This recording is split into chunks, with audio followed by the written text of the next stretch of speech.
Good morning, Jim. How are you doing? I'm doing well, Magic. How are you?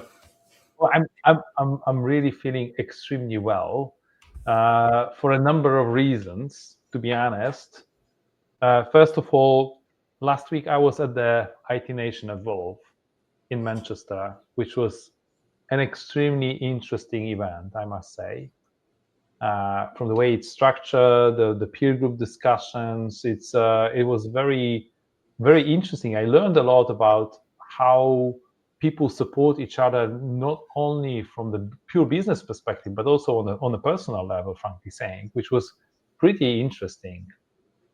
Evolve is a really fantastic way for business owners to not feel alone, not feel like they're on the island. Like you said, you can have those business level conversations and learn from your peers. You can also share those real struggles that we have as business leaders that maybe we don't have a lot of people to talk to about with those issues. So yeah, it's really fantastic. Absolutely. Then the second thing that happened this week was my YouTube channel hit 12,000 subscribers, which I think it's a really next milestone. I've been celebrating like maybe a month ago or something, 10,000, and we are now at 12,000. And thank you so much, Jim, because you are helping me to get those new subscribers and the new interests, because we talk about the topics that are really, really, really interesting for the managed service providers. And last but not least, I've been featured on a Oh, first page of the Computer Reseller News in Poland, talking about the program that we have launched with the Koźmiński University, helping the resellers to transform to the managed service provider. So I'm very proud because there are not many options for you anymore to be on the first page of magazines, because there are not so many magazines that are printed anymore. well, congratulations. That's two really good things. 12,000 subscribers and you got the cover of a magazine. That shows that what you're talking about and what you're doing is really helping businesses. So, congratulations. It's really important, and I think we need to continue having this education for the resellers and for the MSPs, for the system integrators, so they understand there are some kind of a best practices that can be obviously learned at the peer groups, at the Evolve peer groups, but they can also we can also provide some of the kind of insights from our conversation. And today, like as we talk about the cybersecurity, there were a couple of questions, Jim, about why SMBs don't invest in cybersecurity and how to handle those objections. What are the objections that typically SMBs show or present to MSPs, and maybe how to explain to SMBs what they need to do to address those objections? Shall we talk about that? Let's dig in. I love it. Okay. I know that you have prepared already a couple of slides. As usual, you are extremely well prepared. So let me bring them up to our conversation. Okay. Okay. So why don't SMBs invest in the cybersecurity, Jim? We find a lot of reasons that SMBs don't invest. A couple of the top ones I'll say, because I mean, we can come up with a lot of reasons not to spend money, especially as business leaders and owners, but they'll see IT as working. If they haven't had an incident or a breach recently, they don't understand maybe why they need to spend that money because what they have is working.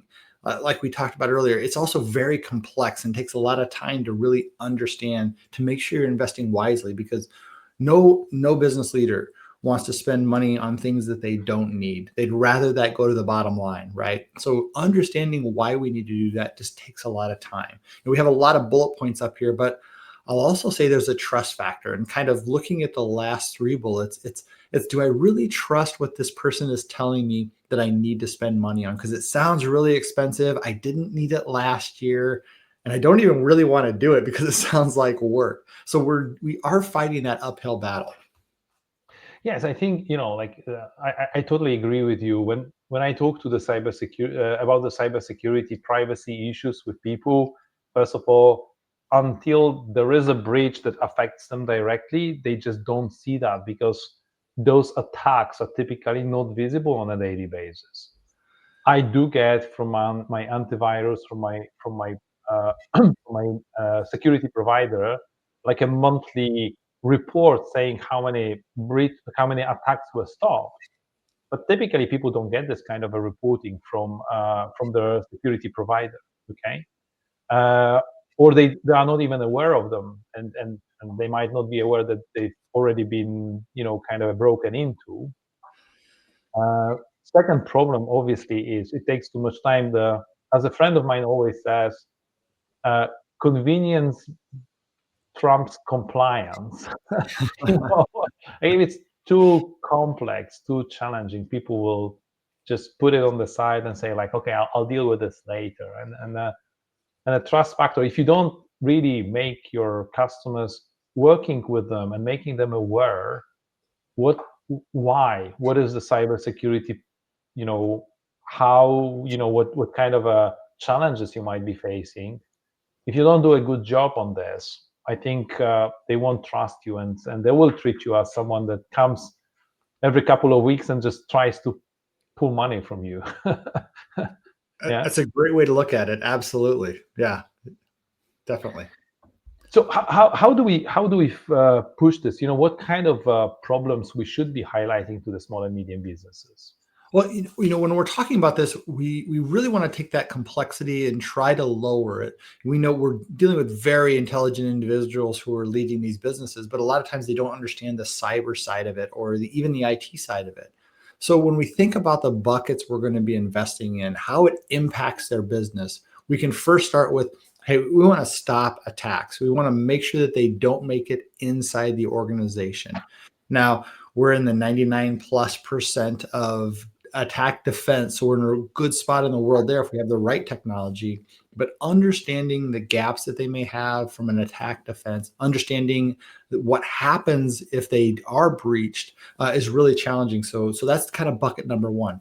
Bucket number two and bucket number three really work. I think on this one, it's for me, it's a very natural thing, right? Because attacks is something that people understand extremely well.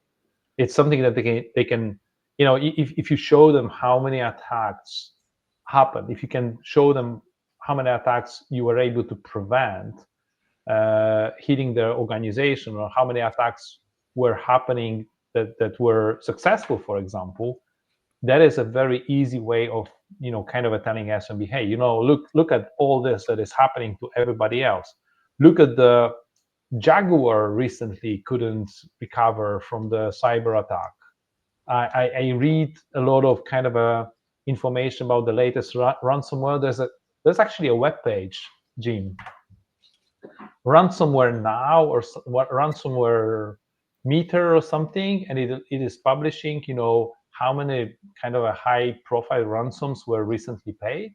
You can use this kind of information to show and share with your customers, and show them what is happening, even to the best of the best companies. Yeah, really great point. Yeah, this is the easiest conversation to have because we see it all around us. You just look at the headlines, or you go to the site, or even they talk to their business friends who have had these type of issues. We want to keep bad actors out. Pretty straightforward, easy conversation, and everybody understands it. They may not agree with all of it. They may not want to pay for it, but it's an easy conversation, and one of the buckets we definitely have to make sure we're investing properly in. Yes. And then there is this ensure uptime, which is a little bit more difficult to explain to the SMBs. Yeah, it is. And at the same time, they'll understand it very quickly when you bring it up. When we talk about any type of attack, and we can talk about uptime in several different areas. We're talking about cybersecurity because we're really trying to spread the word on that. But there's a lot of other areas that can impact uptime. We could have equipment failure. We could have natural disaster. We could have employee errors. We could have a lot of things that stop the business from operating. Making sure that we're investing in the technology to keep the system running. Even the fact of if there is a cyber attack and someone were to get in and affect the systems, do we have the right systems in place to recover that data in a reasonable amount of time so that we can get the business operating again? It's a really important distinction between cyber protection and data recovery. A lot of times we lump those together, and we want to lump those together. But looking at the investment, we want to make sure we're really clear on the business goals of the investment. And I think people understand, like, hey, maybe if I'm attacked, so I'm gonna pay the ransom and that's it, right? Right. But many times people don't appreciate how much time it takes to restore the organization back to the full operation. It could be taking days or weeks, okay, in many cases, and that means lost revenue, lost kind of their own customers' trust, the employee productivity, the mounting costs. It's something people don't. I don't think people appreciate it enough today. Unfortunately, until you've been through it, you typically don't appreciate it like you should, because and we'll say a lot of times we'll have that conversation. How fast, what's your recovery time objective? And a lot of business owners will say, oh, 8 hours is fine, or next day is fine. And then something happens and they're an hour in and they need to get the system up as soon as possible because they have a big bid that needs to go out or a critical email that needs to be sent. And so it's you don't really get a good chance to align those critical points until you know firsthand what that issue looks like or feels like. Talk about this third pillar then, like what is tech debt and how, how to make it visible for the SMBs, the kind of challenges that they have when they are using outdated equipment. And tech debt was the conversation we used to have all the time before cybersecurity really became an issue. It's the equipment that has lost its efficiency, and it still may work. It's that it still works conversation. Why would I replace it? But it's doing a couple things. First, the efficiency is the easy conversations. It's not as fast or effective as the technology used to be. And if you want to be competitive in today's world, the next level of investment in your technology will help performance. Then there's the end of lifestyle conversation where it's just not getting the updates it needs to stay secure. So it's opening up that attack vector and it's opening up downtime by just having that technology in place. And this is going to be the physical hardware and software, typically, even SaaS applications that we're investing in. We need to review those consistently to make sure we're investing in the right areas. Yes, and I think when we talk about the efficiency gains, I think it's an easier conversation. I don't think people, again, appreciate enough and they are educated enough about the end of service or end of life situation. When just recently Microsoft, I understand, is stopping the support for the Windows 10. People would say like, well, my PC is still working. I don't have a problem with that. Yes, but your PC was working because constantly you were getting some updates, software updates, and the new protection and additional things that were making sure that your system stayed up to date. That's no longer possible going forward, right, Jim? You're hitting it right. The days of, back Magic, when you and I first started in technology, you would see the pace of technology slow down. You would say things like, my computer takes so long to boot up. It takes so long to run these solutions. But with the speed of processors and the hard drives being all solid state today, they're still pretty fast. So we don't always think of it as the same level of technology debt, but they're aged to a point where they're causing risk. Absolutely. And there is an investment needed to also do those necessary upgrades and shifts in the technology. Absolutely. Other people, though, tell me, look, Magic, like, I have a car, and if my car is stolen or I have an accident, I have an insurance, so worst case scenario, if nothing happens to me, I'm gonna have another new car in a couple of days because the insurance will pay for it. Is this the story that is happening? I think people think about the insurance and how important it is. Yeah, we got a couple of slides to hit on that specific topic of insurance, because that's a lot of the fallback. So, well, if something happens, I have insurance. Well, we know that breaches happen every 39 seconds. So we've been talking for a couple minutes here. So we know that there's been several businesses that have been impacted by a breach since we started this conversation. And the challenging part of this is it's a breach, right? It's not breach. a hack. attacks are, happening constantly. Every 39 seconds, somebody has lost something, has lost to the cybersecurity attacks. Yeah, really good point, because we typically put something that happens in cybersecurity in 4 buckets: attack, event, incident, and breach. Now, attack, events, and incidents really don't cost significant money. There may be a little bit of cost with an incident because we have to report it and we have to fix it, but they never got to the data. Breach means they got to the data. They got your information and they affected it somehow. So every 30, if we looked at it, events and incidents, they just got into the environment, the number would be much lower here. So can insurance help to address this? Well, yeah. And, thinking about the dollar side of it, when we think of insurance, a lot of times we think of just the ransom cost. When we look at the average downtime cost per minute, it's in US dollars, it's $1,670 per minute. And whenever there's a breach, every 39 seconds we have this, and 51% of those businesses close. And a lot of them will have insurance. When we think about this, they'll say, well, why is cyber insurance not enough? And this is going to take a few minutes. So sorry for the slow conversation, because there's a lot to unpack here. And what we'll say is cyber insurance is great. It's very effective at what it does. But oftentimes there's lots of areas that need to be properly covered to make sure that you can return your business to working order, because that ransom or that extortion fee is only going to be 10 to 20% of the total cost of a breach. And I know I'm going to throw some percentages around. When we think of how much a ransom or extortion costs, that is typically somewhere between 5 and 10% of your annual revenue or your max insurance policy, because they always figure that out. So these numbers get really large really fast. I know when I had my company, if somebody told me I had to spend $569,000 on a ransom payment, I did not have the funds to do that, right? But thinking I have 569,000 zlotys, which is about 1/4 of this number. Okay.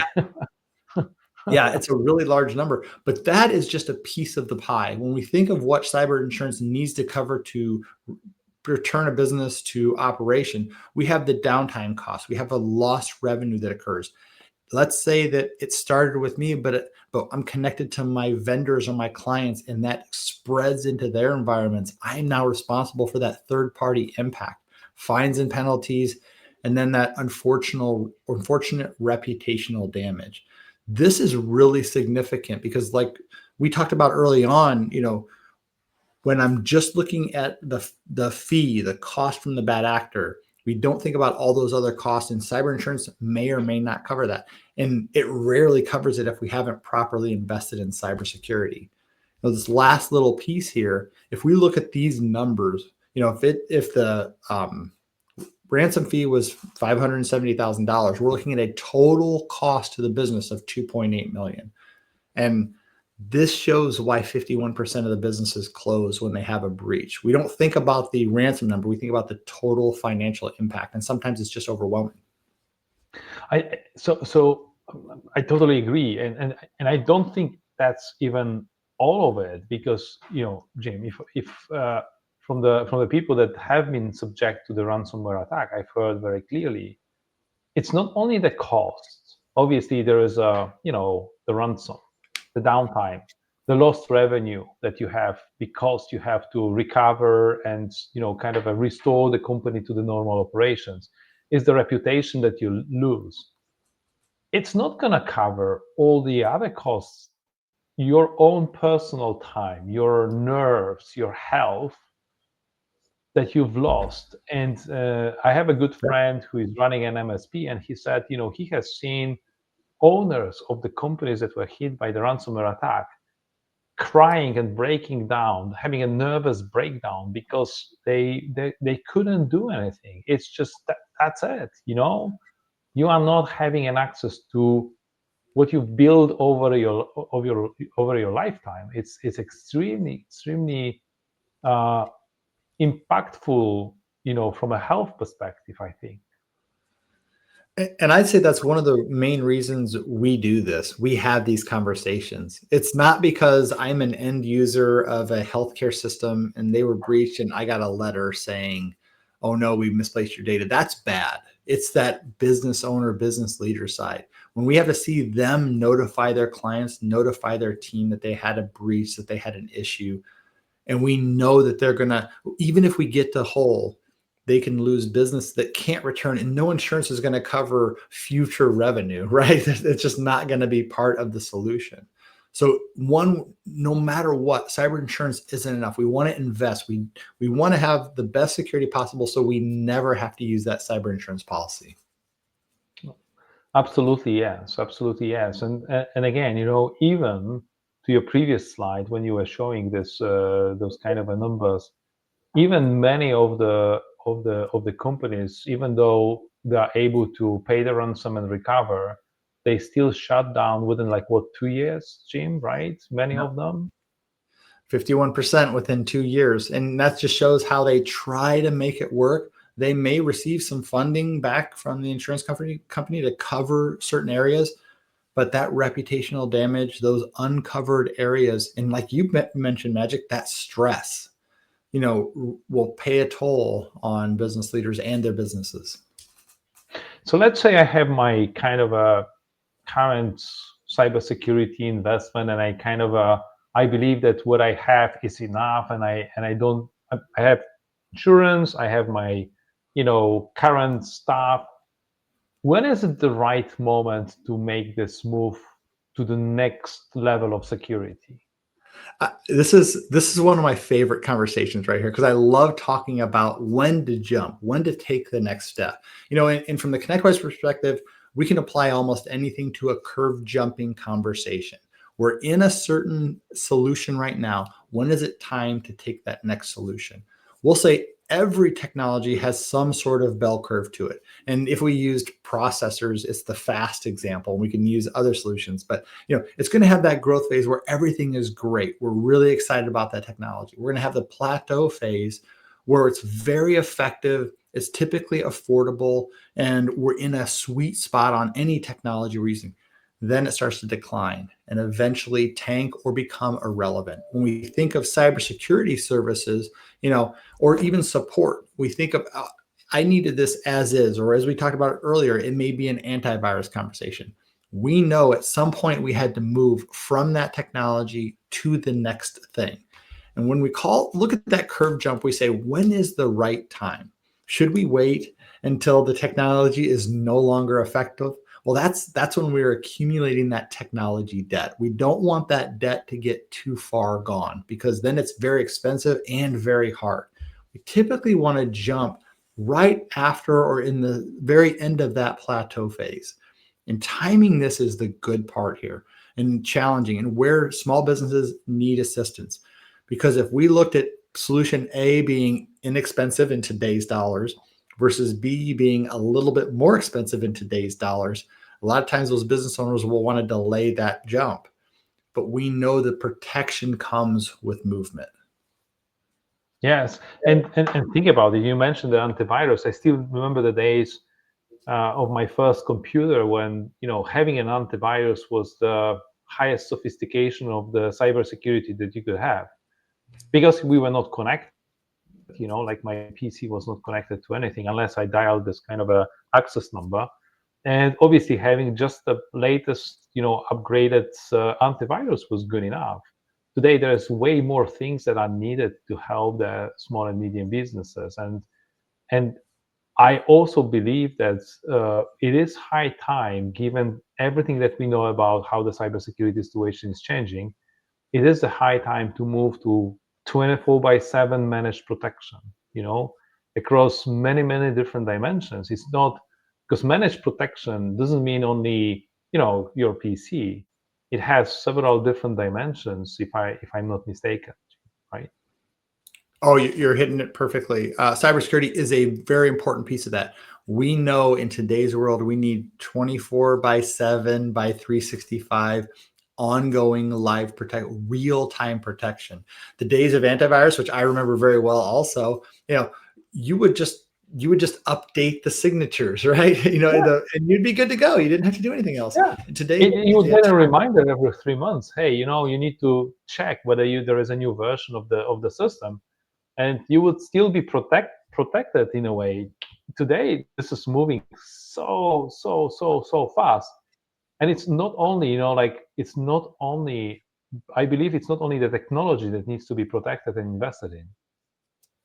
You're 100% right. Yeah, it is that challenge and that timing. If we look at those critical areas of protection, a lot of times business owners jump straight to that far right technology side. They think, what are the things I need to buy? What are the subscriptions I need to buy? And we jump over those middle two.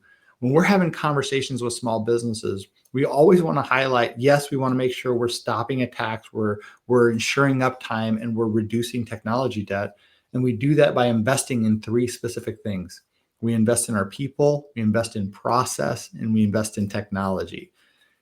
On that people side, we want to make sure they have the right cybersecurity and data recovery skills. We have to understand that in today's world because our data is everywhere. I think we talked about it in one of our previous conversations.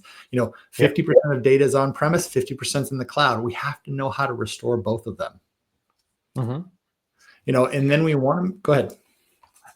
And I think with the people, this is becoming more and more important, Jim, because I think that the technology and everything is changing so fast nowadays that just relying on a kind of a word of mouth, I've heard from my friend type of thing, what I need to do, it's just really not enough. It's really important to put an education. And I think, the leadership, you mentioned leadership here, I think addressing and talking to the leadership of the company about what are the threats, what are the challenges, and making sure that this is extremely well documented and visible, and what they should be doing to make sure that they are the role model for the organization, how cybersecurity should be treated. Because I've seen so many cases where the owner is careless. And if he is careless, his people will be careless, and he's not going to appreciate the need to do anything about the processes and technology. So education of the leadership, I think it's one of the key components of the success. You hit it perfectly. Yeah, we want to make sure that people investment is there, that we have buy-in from leadership, because too often we've seen it where that, just like you said, that leader is the one who is different, who is less secure, and we can't have that in an organization. The process, you're like, how do I invest in process? Well, you invest in process by having your people build them, by adopting them. We think of things like an AI use policy. It's super critical in today's world, and investing the time to not just write it, but enforce it, making sure our teams really follow that. And then we come to the technology side. How do we invest in the right technology? And I think on the process, one more thing on the process, Jim, that I think people, and this is one of those things when it's too complex or too difficult to do. One of the things that I've heard as a big recommendation is you can have a process, like you can write everything down, you can, kind of train your people and everything. You should every now and then test it. Actually, like do it. I think it's called a fire drill in English, right? Yes. When you basically pretend it's happening, okay, or hire someone to actually test your processes. Because if you don't test your processes, they become just something written on the piece of paper, and if they are not tested, they might actually not be that efficient, right? Absolutely. I mean, you're taking the words out of my mouth, which I love, because you always think ahead of this stuff. It's right where we need to be. We got to have that people, because technology is great when we deploy it, but it can decay over time. And if we don't know what it's telling us, we may not respond accurately. So we need those processes, and we, like you said, we need to test them. Yes. Think about the real fire processes, right? Every now and then, I remember from my ex-company, large company, every now and then there would be a fire drill.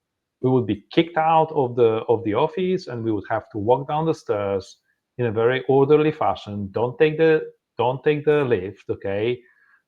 Don't go back for your backpack. Just wherever you're standing, if there's a fire drill, just leave the premises, go to the meeting point, and we were testing that every now and then without any warning, just to make sure that yes, we've all seen the training and we've read the document and we knew the process and we knew where the fire extinguishers are.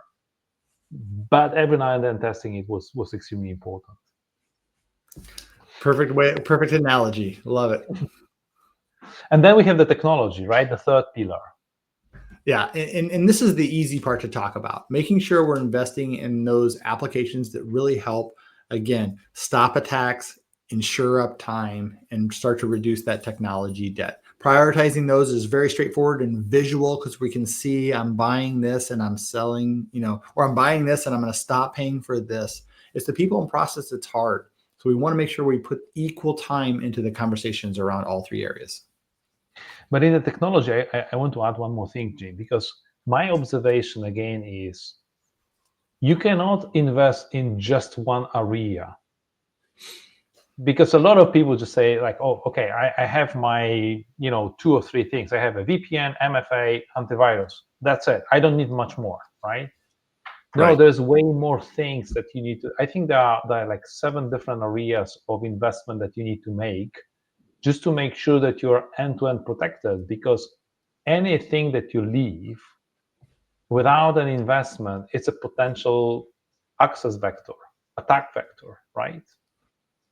So it's Absolutely. not enough to just invest in one of the 4 that you have listed. You have to have all of them covered. And this is why it's so hard and complex, and it takes time, and we need to spend more time on this with our SMB partners. You're really rounding this out well, because it is challenging. It is hard for businesses to put their mind around it. And like we said, it's expensive, it's time consuming, works so we don't want to do it. And this is where we need to make sure we're identifying all those areas so that businesses can invest properly in their security. Absolutely, yes. Well, that was a great conversation, and really, I think we need to be really, I think, open with the small and medium business and talk about those reasons why just pushing it away is not a good idea. There are reasons for investing in cybersecurity. It's not only about stopping the attacks. It's also about making sure that uptime is there, and addressing the technology that cybersecurity insurance is not enough, and there are kind of many dimensions that we need to cover when we want to really stay secure and operational, and avoid this kind of those challenges of potentially going out of business. Yeah, if we can do all those things, we'll be in a really good spot to help our small businesses succeed and invest in the right areas. Jim, thank you so much, because I think this is yet another example of a very good kind of an overview of what are the challenges and how can we address them, and how can we explain to the small and medium businesses the importance of investing in the cybersecurity and addressing their objections. Yeah. I always enjoy this time with you, Magic. I love how you bring these ideas to the market and discuss cybersecurity needs. So I appreciate it. Thank you. Thank you so much. Speak to you later. All right. See ya. Bye.